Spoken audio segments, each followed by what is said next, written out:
right, team. Coach Dana Cavalea here with you today with the Becoming a Champion show. And I had an awesome guest today. This was definitely one of my favorites. I sat down with Dr. Shad Helmstetter, and he talks to us about how we should talk to ourselves. Many of us, we don't even know what we're saying to ourselves, and then we wonder why we get the results that we get. So he wrote the book on how to talk to yourself, and today he dives deep on how we can be better at talking to ourselves so we can get the best possible outcomes and maximize our full potential. So sit back and enjoy this amazing episode with Dr. Shad. You're going to love it. I know I did, and I totally geeked out. So sit back and enjoy, and I'll see you soon. Thank you so much for coming on. I appreciate it. You're quite welcome. I'm really looking forward to it. I read your book and I really enjoyed it. So I figured I'd reach out, and I know there's a lot of people today that could really benefit from your message. I appreciate having the time to talk with you. Yeah. So I make this very conversational, and I'd love, I have a couple questions here that I'd love to ask you, but I always like to ask, how did you get started in what it is that you do? And how did this become a passion of yours to help people really change their life? Well, I was always interested in the idea of people getting better. From the time I was very young, that was of a high interest to me. And so I was interested in the field of behavioral psychology, motivational psychology. But in my first career, I was a linguist. I was a foreign language interpreter. In fact, I was a Spanish-English interpreter for the United States government in Cuba during the Cuban Missile Crisis. And because I had studied and learned foreign languages, I understood that we think in a language, and the vocabulary we use, the thoughts we think, literally determine whether we're going to be successful or not. Or at least that was my early hypothesis. When I began studying in the field of motivational psychology, and then the subject of self-talk, it became very clear to me that some people do better than other people, and you could always trace it to the language, the vocabulary they were thinking in. Were they thinking in the positive, the optimistic, the I can do this, let's find the solution, let's go for it? Or were they thinking in, oh, this will never work for me and life never works? And of course, today we know that as negative self-talk, and positive self-talk is the optimistic kind of self-talk. So in my research, I learned in the field of neuroscience that positive thinking is real and negative thinking is very real in the brain.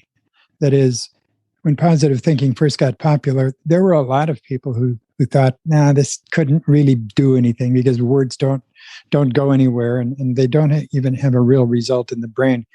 And of course, that was before there was computer imaging technology where we could look into the brain while we were thinking and watching the brain work. And what we discovered was that people who think negatively, people who think in the negative most often, actually grow more neural networks in the right prefrontal cortex of their brain, right behind there. And so that part of the brain actually gets stronger and becomes more active. And that happens to be a part of the brain that stops you, shuts you down, makes you run or hide or flee and not take action. So people who think in the negative are actually wiring and making stronger you could call it the failure portion of the failure part of the brain. On the other hand, people who think in the positive, and I don't mean Pollyanna positive, unrealistic, I mean people who look for the solutions. Those people who think in the positive actually wire more neural networks into the left prefrontal cortex of their brain. So that's right here. And that happens to be a part of the brain that helps you seek and find solutions and alternatives and take action. So there literally is a part of the brain that helps you succeed and another part that helps you fail. And positive self-talk, my area of research, says you can train yourself to literally think in the vocabulary of success. And And because I had foreign language experience and studied how we learn languages, I put those two together. And my hypothesis was, what if we could learn a new language? It'd still be English in this case. But what if we could learn to think in a different vocabulary, a different language? And that hypothesis turned out to be correct. Wow. Amazing. Amazing. It's so cool. As you say that, I'm having so many different thoughts that are hitting me, all of which I believe are positive. But is the correlation between that negative thinking and that fight or flight response and anxiety? I know that's a big topic today. Have you seen in your studies the correlation between higher levels of anxiousness with those that are negative thinkers? Yes, and it's a vicious cycle. Okay. People who are programmed to think in the negative tend to look at the world in a way that increases the amount of negative thinking they do. And there's a reason for that. If you grew up in a reasonably positive home, you were told no, or what you cannot do, or what will not work for you, and what you shouldn't do more than 148,000 times. That's a lot of programs. And of course, we didn't know it at the time, but anything that the brain is hearing, any message your brain gets, it actually records it temporarily.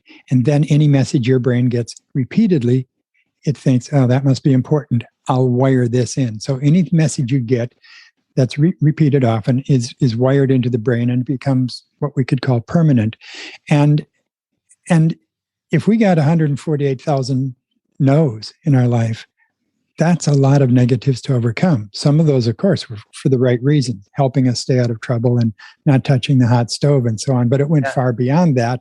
And there are parents who probably today have said to their little kid, who do you think you are? You'll never amount to much. You'll never be president. You're so stupid, or you're so clumsy, or things like that. So those are just really obvious kinds of things, the kinds of early programs that some of us got. And so what happens is about 5 to 10% of those programs we're aware of. The other 90 or 95% of the programs we got, we have no idea what they are. Now, they're wired into our brain. They're stored there. And the problem is that part of the brain that stores all of those messages we got, that part of the brain doesn't know the difference between something that's true or something that's false, or right or wrong, or bad or good, positive or negative. It's simply designed to act on the programs it receives that are the strongest, and it acts on them as though they're true. So the kid who is told he's a dummy or stupid or doesn't have, couldn't think his way out of a wet paper bag, that kid who grew up that way, his brain doesn't know that it wasn't true. It just got repeated often enough. So it's easy to see why, if we got that many programs, as much as 77% of all of the programs we have are actually negative. If we have that many programs and then a problem comes up, how are we going to first address the problem? We'll look at it first from over here, this part of the brain that says, I don't think this is going to work, or I could never do that, or that I'm no good at that, or whatever it happens to be. And so there's that. There is the total combination of programs we got, and then that would be one. And two, we then repeat those programs back to ourselves out loud and unconsciously. So that's our current self-talk. And then there's a third part, and I don't want to complicate this, but it's probably important. There's a third part, and that is there's an area, a well-known area of the brain called the amygdala, which is our alert signal. It's our warning system that if there's a problem, it's going to alert us and tell us, look out, danger, Will Robinson. So it's supposed to keep us out of trouble.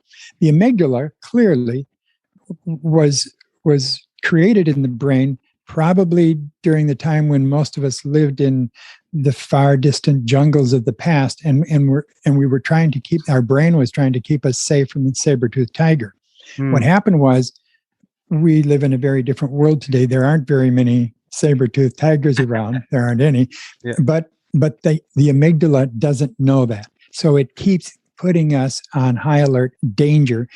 or negative, or there's something wrong, when in fact most of the things we deal with today, we can deal with them, and they're not problems that can't be overcome, and we're not going to be eaten by the saber-toothed tiger.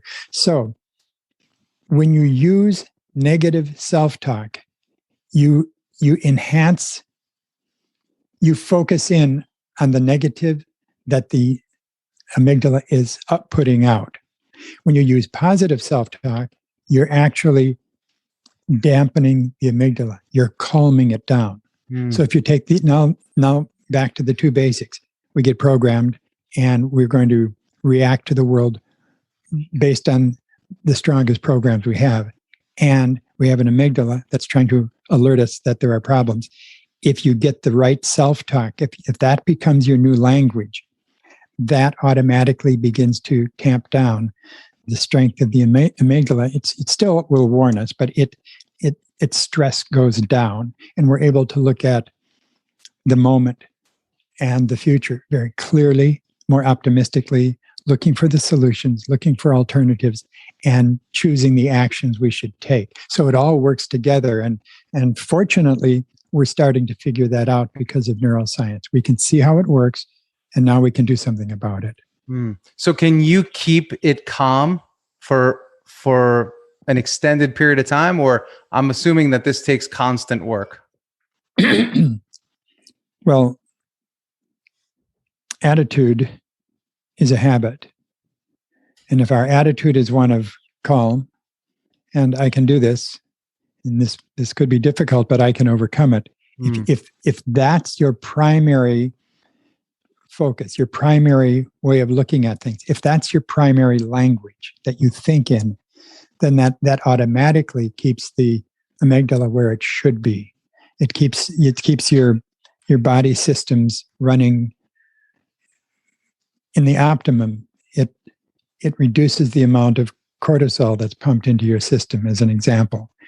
So it's actually affecting you chemically. So you don't have to consciously be thinking about, well, I've got to work at toning down my amygdala today. All you have to do is practice thinking in the vocabulary that works, and that will keep the rest of your system running properly. Okay. Dr. Shad, I wanted to ask you also, are some of us born more negative versus more positive?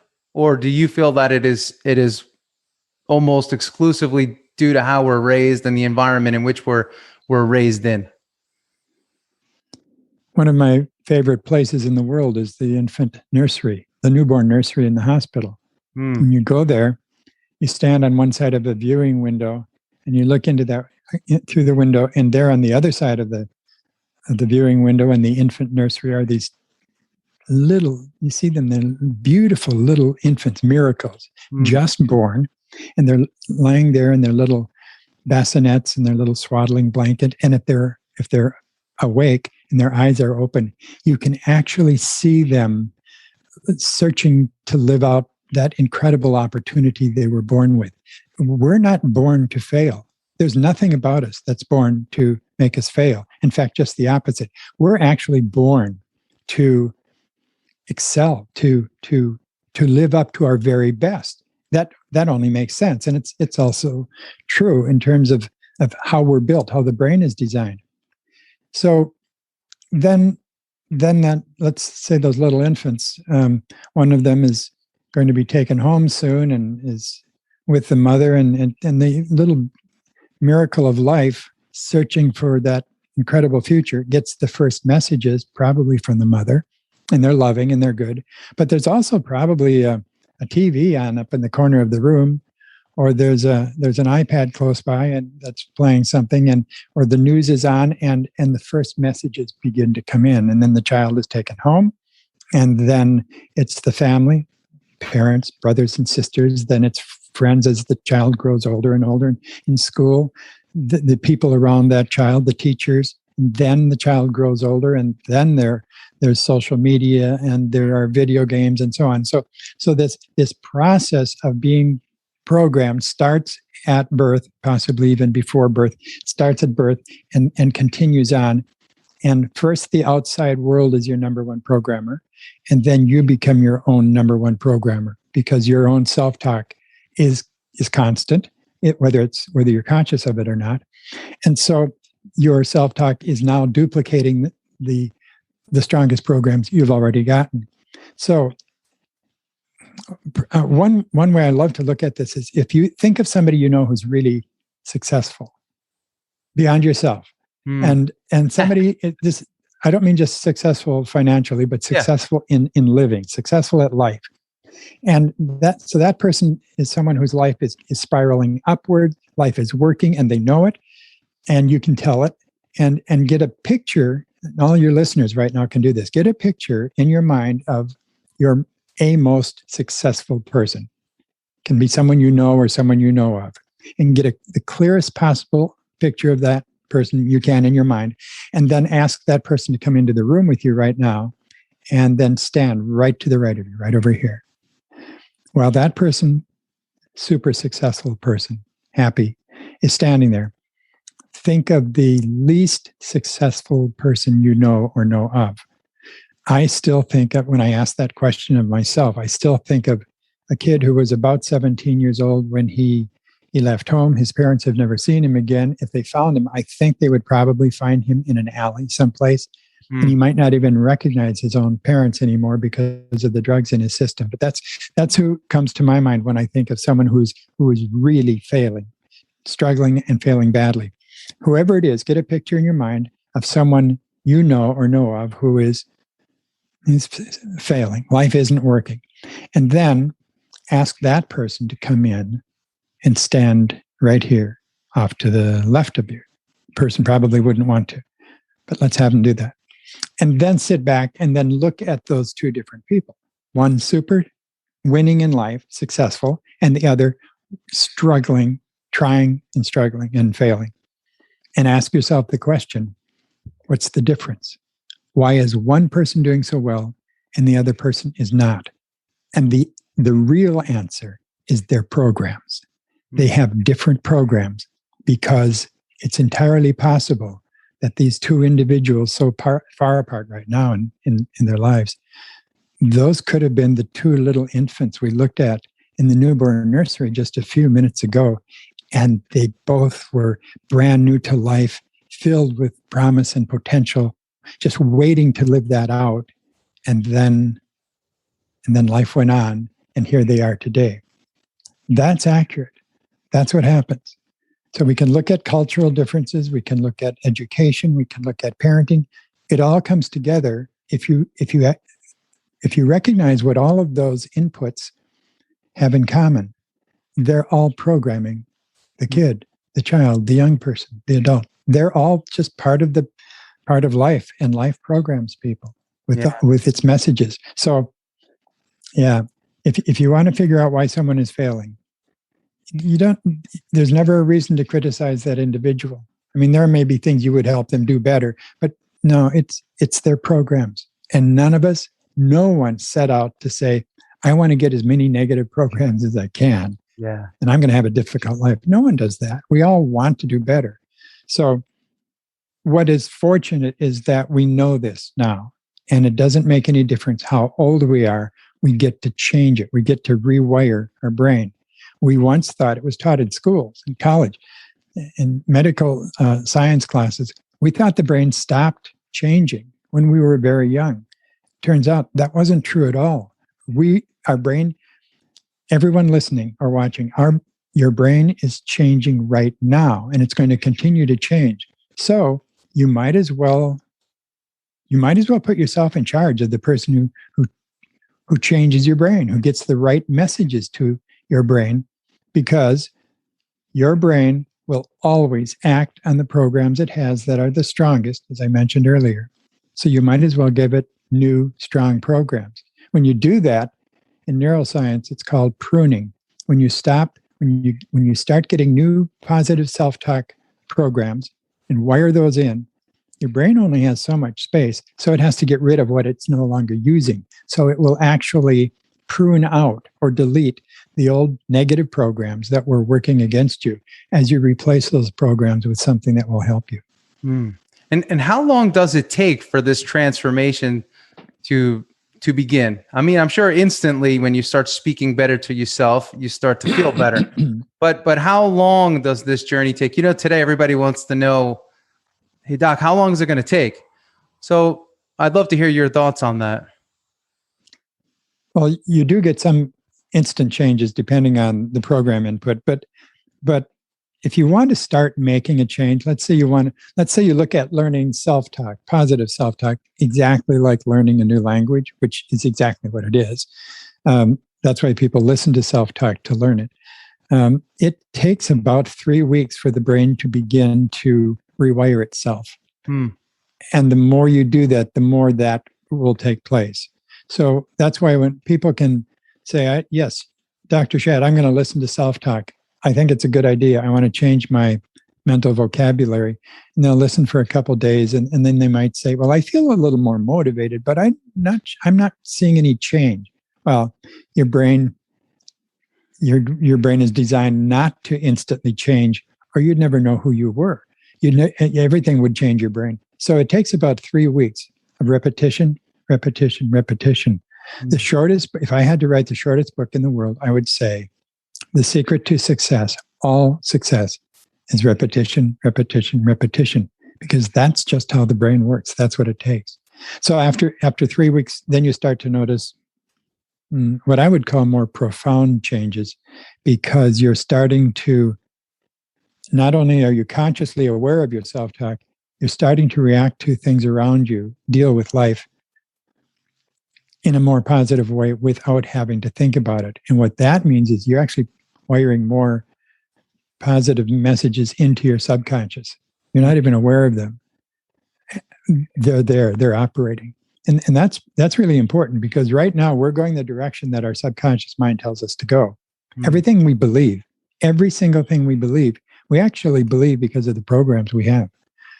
And if you could compare your subconscious mind to the autopilot on an airplane. So let's say you got on an airplane and you wanted to go to Florida, and the plane's autopilot its onboard computer is programmed to go to Alaska. You can try all you want, but you're not going to get to Florida. You're going to go to Alaska. That's what the programs on the airplane's onboard computer are designed to do. So it's a good idea. It helps to think about this subject as changing your autopilot, which we get to do. It takes some effort at first. It's not difficult. It just takes some effort. It's a new habit to start changing your self-talk. And once you do that, you start to find out that your plane is starting to fly in the right direction. This, by the way, explains why so many really good people can want to do something and work hard at doing it and then constantly fail. They sabotage themselves, and they're not sure why. So they just get angry with themselves and tell themselves that they're not good enough or they're stupid or something. And no, it's just their onboard computer was programmed that way. Give yourself a break, recognize that, and then go ahead and change it. You might as well. Yeah. You've got how many years left? You might as well do it. Yeah. This is awesome. I'm fascinated by your work. I think it's amazing. And I'm thinking about this, you know, so many today are focused on their physicality, and they'll go to the gym and they'll put the effort in to strengthen their physicality. Does this work the same way, where folks should allot maybe a certain part of their day, even 10 minutes, 15 minutes? What would you recommend to start this rewiring? Is it actually a process you sit down with and then practice the rest of the day, or? Based on language learning, many years ago, I decided to start recording positive self-talk programs, a new language, to teach to people by having them listen to it. And what we learned over a long period of time, that if you listen to the right self-talk, positive self-talk, about 15 minutes a day in the background. So listen without focusing on it. That's important. Just let it play in the background. In fact, think of this. How did we learn our first language? We didn't go to school or anything. It was just spoken in the background of our lives. Our brain is designed to pick up any information we're getting repeatedly and record it. I really discovered that when I was studying foreign languages, that we learned them best by listening to tapes or audio programs of foreign languages, and then we have a chance to practice that. So that's why we decided to do the same thing with teaching people self-talk. So we've discovered that about 15 minutes a day that's enough to change your self-talk. So what I recommend is you listen in the morning while you're getting ready. It's a great way to start the day because you're hearing better things about yourself. But let it play in the background so it doesn't really take any extra time, and it shouldn't, or you'll probably stop doing it. So just play it in the background. And what happens is within those first 2-3 weeks, you start to notice yourself thinking differently. But interestingly, what people notice most is other people treat them differently. People they'll ask you, what's going on? Are you working out? You're looking great. And what's happening is you're changing the way you see yourself. And of course, then that changes your actions and your behaviors and so on. I'm very encouraged about the idea of listening to self-talk. And I don't like to be very commercial, but the fact is, at the SelfTalk Institute, we've been teaching people to change their self-talk by listening to it for over 35 years. And we've never found anyone, that's tens and tens of thousands of people. We've never found anyone who couldn't do it, regardless of their age, regardless of their background or education or place in life. If the brain is designed to rewire itself, we just help you get new input. Yeah. So cool. And as you speak about self-talk, listening to self-talk, is there a difference between listening to self-talk versus, say, listening to, a motivational speaker or somebody that's on YouTube and is giving a motivational talk? Is there a difference? There is, but do both. When you listen to self-talk, you're changing the structure of your vocabulary, the way you think. Okay. So you're actually changing part of your belief system. Then you listen to the motivational speaker, let's say a podcast. You're going to actually hear that differently. You're going to listen to it differently because you're opening up channels of acceptance that you didn't have before. Instead of listening to that incredible person who's giving you ideas to live better, instead of saying, yeah, that might work for other people, but it would never work for me. When you're actually learning to change your own self-talk vocabulary, you listen differently and you hear differently. And most important, you begin to visualize yourself being able to do what that person is suggesting. And you do that differently. Okay. Got it. And today there's a very strong social media culture and many people, they don't even realize how much time they're spending on social media, looking at these inputs that can be either good or bad, or based on perception, they're good or bad. Does that potentially erase the self-talk work? Let's say you're somebody that goes on social media, you don't feel that great about yourself, or you feel like you're failing or you're losing after you go on social media, but you keep going to it. Do you advise somebody to work on their self-talk and work to potentially eliminate that? Or will working on your self-talk give you a different view of maybe what it is you're seeing? What happens is, in the brain, the strongest programs always win. So if your programs are really strong, so you're improving them, you're getting more positive, your self-talk is healthier. And then you go back on social media, one of two things will happen. You'll either begin to overlook or look past the negatives, or most likely, you'll begin watching social media less or using it less because it's no longer part of your truth. You recognize when you start seeing yourself as you really are, that incredible potential that you were born to be. And by the way, this is fascinating. We never lose our potential. We think we have because life covers it over. Our negative self-talk covers over our potential. It never goes away. We don't go through life born to do well and to excel and to become the best that we can. And then somehow along the way, no, we're no longer on that team. No, we stay. We still have the potential. When you start practicing the right kind of positive self-talk, it just brings that potential back to mind and back to life. But it's always there. So when you're changing your vocabulary into the positive, you start doing things less that pull it down. And social media, I think, would be maybe the first on that list. Yeah. I know many people who loved social media. Well, they hated it, but they loved hating it, perhaps. Yep. And then they started listening to self-talk. And after 3 or 4 weeks, they noticed that they were on social media less and then less and then less. I know people who've canceled their accounts. It wasn't somebody else canceling their account. It was them canceling their social media account because they realized, what am I doing to myself? Yeah. The strongest programs in my brain are going to win. Why would I try to get more negative programs? Because those could win. So, yeah, I'm very careful about social media. Yeah. I'm very careful about the news or about the news in general. Yeah. I'm very careful. How much do I want to program myself with negative? I don't want to. I'd rather, and programming yourself with positive. I mentioned before, it's not Pollyanna positive. Good positive self-talk is very realistic. It's very responsible. Quote, here's a great line, one of my favorite from all of the self-talk programs. I do everything I need to do when I need to do it.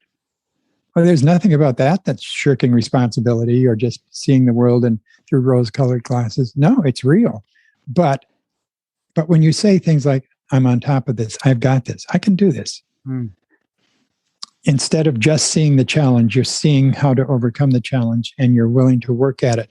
So I want to make it clear that positive, because the word positive is in the term positive self-talk, doesn't mean rose-colored glasses. It just means practical, realistic, opportunity, and optimism-oriented. Okay. That's a great way to live.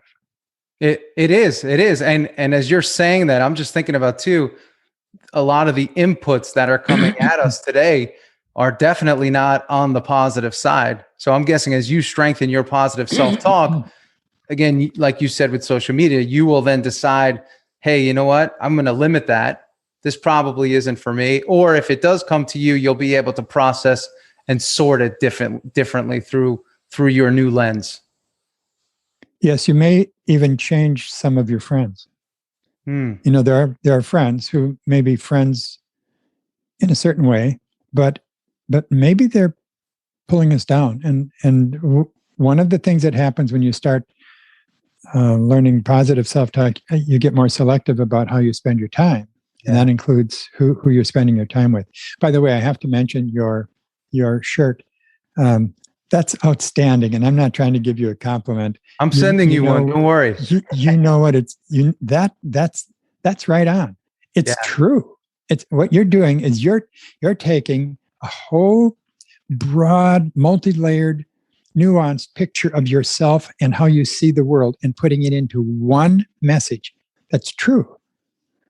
And can you imagine how many people are wearing an invisible shirt in their mind that says, I'm a loser, or I'm not good enough, or I can't do this, or I'm not lucky, or I wasn't born good enough. So change the shirt physically and you begin to change what happens in your mind. I really like that. And Shad, you know, Doc, it's very interesting that you say that because, you know, when I speak to teams or I talk to groups, companies, whatever it may be, the first thing I do with the group is I say, all right, everybody stand up. And I want you to repeat after me. And I have them say, I am a champion. And when they first say it, they say it, I am a champion, very light. And then we say it 5 or 10 times. And by the end, they have their arms up in the air. And even the most, the perceived introvert in the room is on top of the world. So it works. And this stuff is definitely super, super powerful. One of the other things that I come across is folks that say, well, you know, it's that chip on my shoulder. It's that negativity. and never wanting to go back to a negative situation or place that maybe I came from that keeps me motivated. So I don't know if I'm willing to let that go because I attribute that to my current level of success. That's true until the person develops really good goals. Isn't that true? When you find a person who may have that chip on his shoulder or hers, and then you teach that person how to really set a goal. And then you help them focus on the goal and the details, and they begin to visualize and see themselves accomplishing it and so on. That brain time, that computer time takes the place of having to rely on something in the past. I've often said to audiences, I don't care where you've been. And it doesn't mean I'm not compassionate. I'm very compassionate. But I don't care who they were or where they've been or what's happened. Of course, it's important in some ways to them. I care who you are and what you can do with that. That's what counts. And unfortunately, we live at a time when too many of us are reminded to live in the past, or the past becomes the most important thing. It's meaningless other than what we can learn from it. What's important is where we're going next. We only have so much time here on Earth, and we only have our quart jar of energy that we were given at birth. And we're going to use that up one way or another. So if you think about it, it just makes sense to focus on where you want to go. Focus on who you want to be. Use a lot of positive self-talk and get into the new habit of seeing yourself moving forward and upward.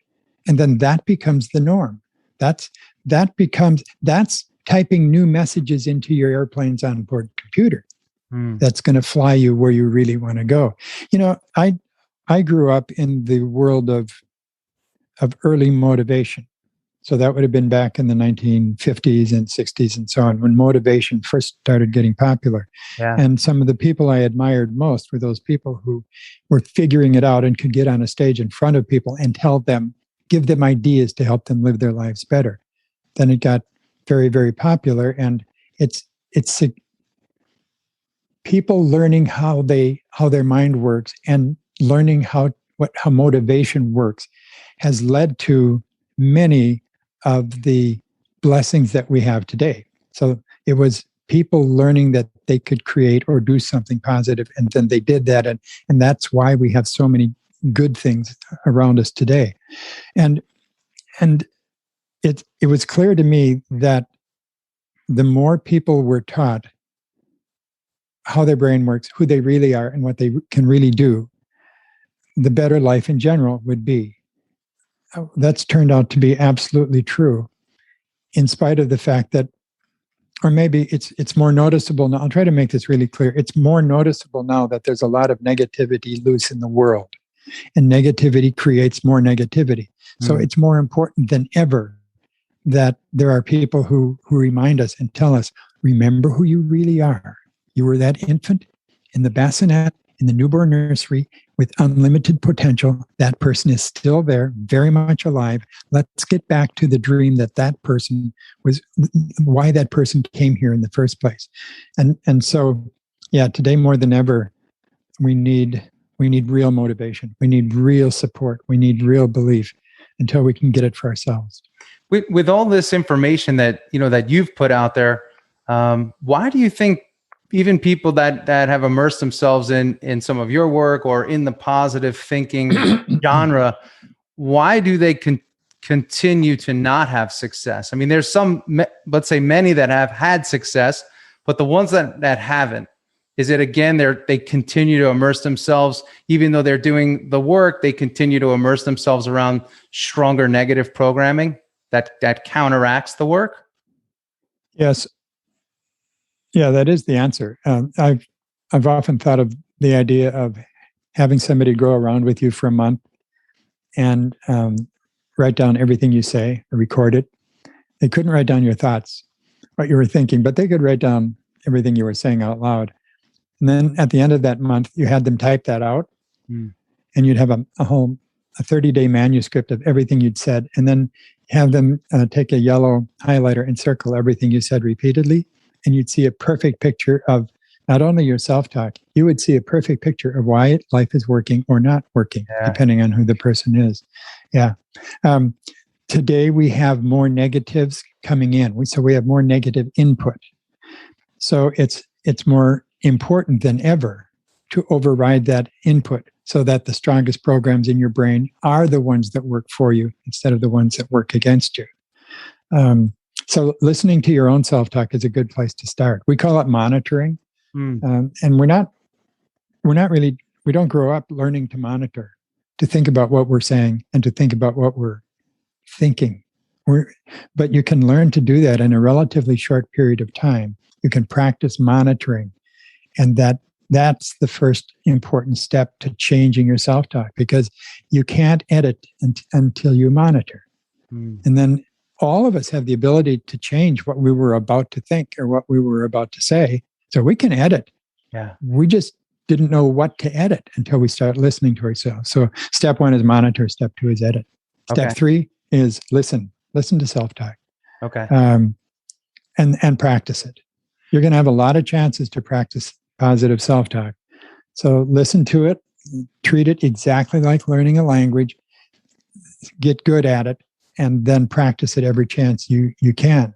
I seldom use myself as an example, but I can today. It is impossible to imagine myself, waking up on some morning and saying, oh, it's going to be a bad day, or it's going to be another one of those days, or a blue Monday or something.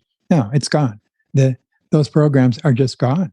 They used to be there. They're not there anymore. Okay. Got it. Yeah. And how I'm sure you've come across people that say, I love this stuff, I'm doing it, but I have negative people around me that aren't my friends because I've changed my friend circle. But I do have some family members that I'd like to eliminate, but I can't. Because there's going to be people that listen to this and say, hey, I have people that are in my very, very close circle. How do I handle them? How do I deal with them? And how do I protect myself against them? The strongest program always wins. So if your programs are stronger, you're not being selfish by taking care of your programs. Make sure yours are good, healthy, positive, and strong. And yours are going to win. We can't change the people around us.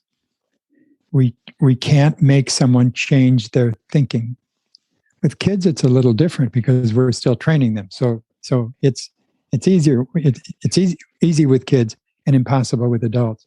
They have to want to change, unless there's a special group of people that I first started hearing about years ago when I was recording self-talk programs, and then people were listening to them when they got ready in the morning. And I started to get letters and emails from people saying, like a woman would write and say, "Dear Dr. Shad, I started listening to self-talk every morning while I was getting ready. My husband did not like the idea. He's always been very critical and negative and did not think that it would ever work.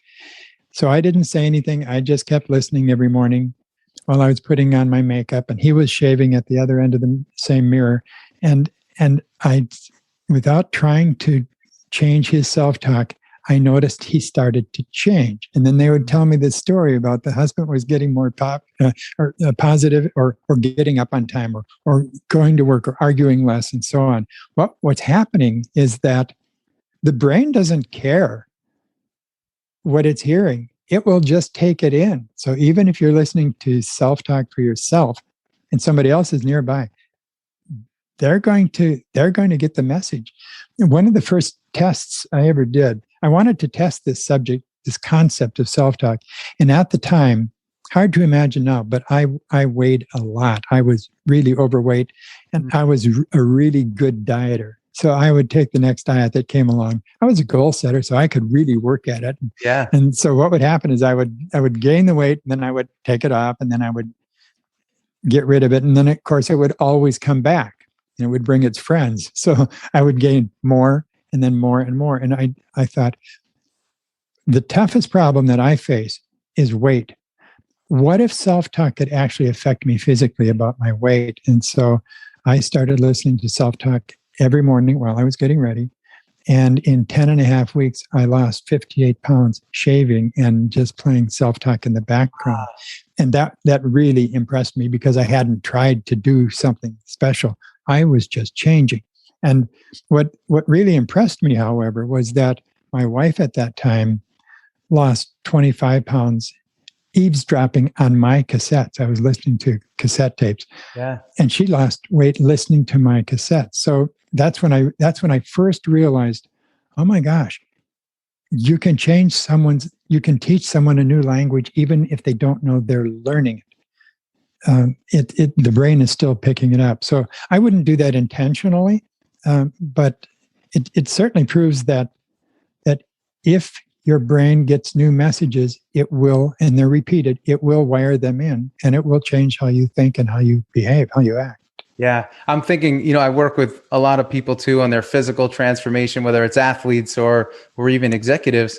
And I'm thinking how many of them can't lose weight too, or they continue to fall into the same negative traps and patterns and habits because of their inputs and because, again, of the pattern of this always happens to me. Or if I eat this, then there's a lot of this negative self-talk that surrounds eating and food and physical enhancement as well. What we find is that because there are all of those, what you're describing are a lot of old programs that are strong and that are there and they're active. So when you start learning positive self-talk in one area, let's say that you listen to self-talk to get more organized and more in control of your life, people often find that they're listening to self-talk to get more organized, more in control, and their weight changes, or they start working out. When they put off working out for the last 3 years, they keep joining the gym, but they keep putting off working out for 5 years. And then they're listening to self-talk and being responsible or the relationships. And the rest of them starts to get in shape. Yeah, that's because in the brain, there aren't little segments. It's all interwoven. All of our neural networks in the brain talk to each other. And so when you start getting better self-talk in one area, it feeds over into other areas.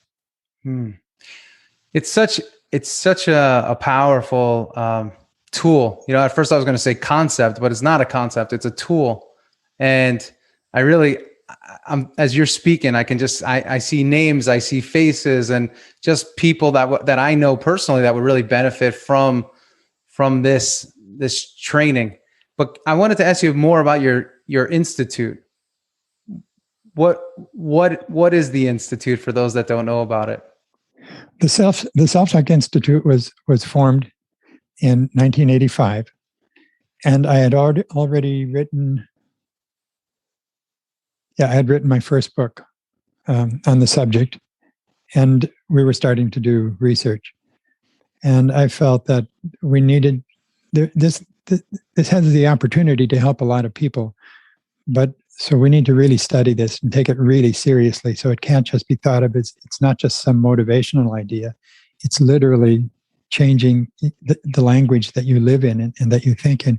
So the SelfTalk Institute was formed to do two things. One, to continue research in self-talk, which it still does to this day, and also to train people to teach self-talk concepts. So there are now hundreds of certified self-talk trainers all over the world whose number one goal in life is to help change the world by helping people change their self-talk. So that's what the Institute does. It is also the Institute that began publishing self-talk programs, the audio programs that I was doing originally. And as I mentioned, those are first on cassettes, those little black plastic things we used to listen to music on out of the past. And then self-talk was put on CDs, and then of course downloads happened, and now the SelfTalk Institute just not long ago has put out their first app. It's called SelfTalk Plus, and I love it. It's the easiest way to listen to self-talk that I've ever listened to and ever found. And so people can go to selftalkplus.com and download the app. and start listening to self-talk. The Institute has a subscription service. So you pay something after 30 days, but for the first 30 days, it's free. And that's a good idea, because that will give you plenty of time to not only start listening to self-talk, you'll start to experience the results and see what happens. And what do you love most about what it is that you do? I mean, you had a career prior to this, and now this seems to be your true passion and your true calling in life. What do you love most about it? Well, you know how we think about what is my purpose and what is meaning, and those are really important things. And I had I was very young when I decided that what I wanted to do was to help people. So that's when I was in my early teen years, or even before. So I wanted to help people, and I had no idea how to do that. I figured maybe medicine would be one area. I also figured maybe it might be better to go into the field of psychology. I didn't know at the time that I would help discover a whole new area that we could go into that was really practical and helpful. So when I discovered what self-talk does, when people start using it, I realized, oh, this is a great way, because this is simple. This is easy. People can do this. And so then it's a matter of how many people can you reach? How many people can you help? So my objective today is the same as it was many, many years ago, and that is, how many people could I help today? And as you can see, that's not some wishful thought. I mean, you can actually help people change their lives because you're just showing them how to change the wiring in their brain, which the brain is designed to do. So yeah, I'm still doing that. I plan to continue doing that. I love it. I actually, to tell you the truth, I usually don't interview authors, but when I read your book, it was so practical, and even the way it was written was so simple. And I enjoyed it, and I felt like it was so timely for what everybody is dealing with today and what they dealt with yesterday too. But I really enjoyed your message and your presentation, and how you simplified really what, when you think of neuroscience, it's a very complicated subject matter, but you simplified it so people can really use it and benefit from it. Yep. And the only way that you can get self-talk off base is to complicate it. Just keep it really simple. Yeah. What are my programs today? What would I like them to be? Am I willing to change them? And if you keep it that simple, it works. Interestingly, in all of those hundreds of thousands of people that have practiced listening to self-talk, I have not found a single person who said this doesn't work, or I can't do this. That's good. When you find a way to improve yourself by changing your brain, that you can actually do. That's in today's emotional and cultural environment, that's a good thing. We need all the help we can get. Yeah. And I'm just curious too, how many therapists use this tool in there as a part of their practice, because you think it would be a very powerful tool to use. Because I come across many people that say, hey, I've done therapy in the past, but I haven't gotten much out of it. And this. Yeah. In fact, I've noticed a lot recently when people sign up to listen to self-talk on SelfTalk Plus, the little questionnaire asks them, how did you learn about self-talk? How did you learn about SelfTalk Plus? And for years, people just wrote in, I read your book, or something like that, or I saw you on TV or something. Now, a lot of them just write in therapist, or counselor, or psychologist, or doctor. I like that. What that means is that the concept of self-talk is reaching the level of people who are professional practitioners in that general area. That's good. So there are a lot of psychologists. In fact, there's a whole area of psychology now, very legitimate. It's called positive psychology. Yeah. Because if you think about it, we used to just study people who were having problems. We weren't studying people who were getting it right. Yeah. So that's a whole new area of psychology. But yeah, so a lot of people who are listening to self-talk were encouraged to start listening by their therapist or their counselor. That's a good thing. No, it's a great, it's a great thing. It's a great thing. I have one last fun question for you. So I call this the Becoming a Champion show. I feel like we're all on a journey to become our champion selves. And I ask everybody I have on the show, what does the word champion mean to you? Someone who rises above their average.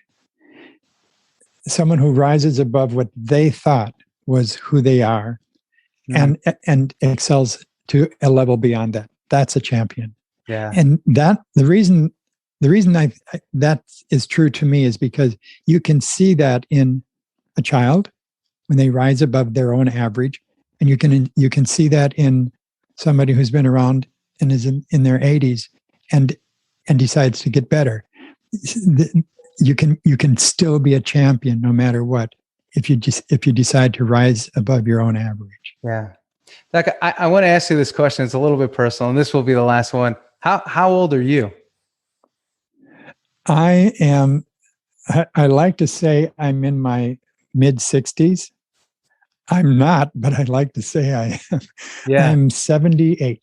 Awesome. I find it very inspirational that you're still on the front line and you're still pushing this message and you have full steam behind you and you're still passionate and excited to share. Well, it's fun getting up every day. I often hear people who I don't even like the term elderly, but I often hear people who are advanced in years giving their laundry list of things that are going wrong. I don't have a list. Yeah. If I have any list, it's the things that are going right. Can you imagine if every morning you got up, and I'm not trying to espouse a doctrine here, but imagine getting up every morning, and what if the first word you had to say or think was thankfulness? What if you just had to say that word? What if you had to think, what am I really thankful for? There's a whole lot. Yeah. So if you wake up with gratitude, you have a better day. And of course, if you add to that thinking in the positive, looking for the alternatives and opportunities and good things, as opposed to dwelling on the past that didn't work, moving towards a future that does. So I still have mountains I want to climb. And if somebody says to me that's difficult or that's impossible, that just means it takes a little longer. Yeah. Yeah. So cool. This is, I think this is the code to success. This is however you define success, this is it. Yeah. Yeah. And it's fortunately, because it has such a solid background or grounding in science, that's a good thing, because that means, that is the way the brain works. We can rely on that. That's not going to change. So you use the right word. This is the code. Yeah. So cool. Well, thank you so much for coming on today. I really appreciate it. I've really enjoyed the time spent today, and to everyone who's listening to this, I would just say, you are incredible. You are. Go for it. Do it. Yeah. Awesome. I hope you guys love that one as much as I did. Dr. Shad was awesome. And again, the takeaway that I would love for you to have is that you have infinite potential. You can do anything. And even if you haven't done what it is that you want to do yet, or become who it is that you desire to become yet, the key word is yet. You can become anything, but you got to change how you think, and most importantly, how you talk to yourself. And what you'll find is that when you learn how to talk to yourself, you will think differently and you will begin to take different actions. And most of those actions will be fully aligned to success, and the success that you desire, and the success that you are destined for. That's what I want for you. And that's what I know you are capable of. And I know Dr. Shad agrees with that as well. So this is Coach Dana Cavalea, and I hope you enjoyed today's episode of the Becoming a Champion show. This was a great one. And if you did, please give it a share, give us a like, give us a thumbs up. And thank you for being a part of this community of champions. I'll see you later.